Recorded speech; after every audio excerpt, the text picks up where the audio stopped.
ಹಾಸನದಲ್ಲಿ ಯಶ್ ತಾಯಿ ಪುಷ್ಪಾ ಸೈಟ್ ವಿವಾದ. ಪ್ರತಿವಾದಿ ಪರ ಬಂದಿದ್ದಂತಹ ಆದೇಶಕ್ಕೆ ಕೋರ್ಟ್ ತಡೆ ಕೊಟ್ಟಿದೆ. ಬಹಳ ಜಟಾಪಟಿಗೆ ಕಾರಣವಾದಂತಹ ಘಟನೆ ಇದು. ಹಾಸನದ 4ನೇ ಜೆಎಂಎಫ್ಸಿ ಕೋರ್ಟ್ನಿಂದ ಆದೇಶ ಬಂದಿರೋದು. ಯಶ್ ತಾಯಿಗೆ ಕಾನೂನು ಹೋರಾಟದಲ್ಲಿ ಮುನ್ನಡೆ ಕಂಡು ಬಂದಿದೆ. ಲಕ್ಷ್ಮಮ್ಮ ಅವರ ಜಿಪಿಎ ಹೋಲ್ಡರ್ ಆಗಿದ್ದ ಏನು ದೇವರಾಜ್ ಅನ್ನುವಂತಹ ವ್ಯಕ್ತಿ ಇದ್ರು, ಅವರಿಗೆ ಈಗ ಕೋರ್ಟ್ ತಡೆಯನ್ನ ಕೊಟ್ಟಿರೋದು. ಪ್ರತಿವಾದಿ ಪರ ಬಂದಿದ್ದಂತಹ ಆದೇಶಕ್ಕೆ ಕೋರ್ಟ್ ತಡೆ ಕೊಟ್ಟಿದೆ.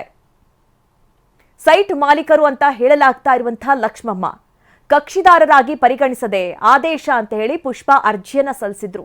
ಏಪ್ರಿಲ್ 16, 2025ರಂದು ನೀಡಲಾಗಿದ್ದಂತಹ ಏಕಪಕ್ಷೀಯ ತೀರ್ಪು ನೋಡಿ, ಏಕಪಕ್ಷೀಯ ತೀರ್ಪು ಜಾರಿಗೆ ತಡೆ ನೀಡುವಂತಹ ಕೋರ್ಟ್ ತಮ್ಮನ್ನ ಕಕ್ಷಿದಾರರಾಗಿ ಪರಿಗಣಿಸದೆ ಆದೇಶ ಮಾಡಲಾಗಿದೆ ಅನ್ನೋದನ್ನ ಸೂಚಿಸಿದೆ. ಹೀಗಂತ ಕೇಸ್ ದಾಖಲಾಗಿತ್ತು. ಯಶ್ ತಾಯಿ ಅವರು ಈ ಬಗ್ಗೆ ಕೇಸನ್ನ ದಾಖಲಿಸಿದ್ರು. ಆದೇಶ ಬಂದು 90 ದಿನಗಳ ಒಳಗೆ ಮೇಲ್ಮನವಿ ಹಾಕದ ಬಗ್ಗೆಯೂ ಕೂಡ ಅರ್ಜಿಯನ್ನು ಸಲ್ಲಿಸಿದ್ರು. ವಿಳಂಬ ಅರ್ಜಿ ಮಾನ್ಯ ಮಾಡಿ ಕಕ್ಷಿದಾರರಾಗಿ ಹಾಜರಾಗುವುದಕ್ಕೆ ಅವಕಾಶವನ್ನ ನೀಡಲಾಗಿತ್ತು.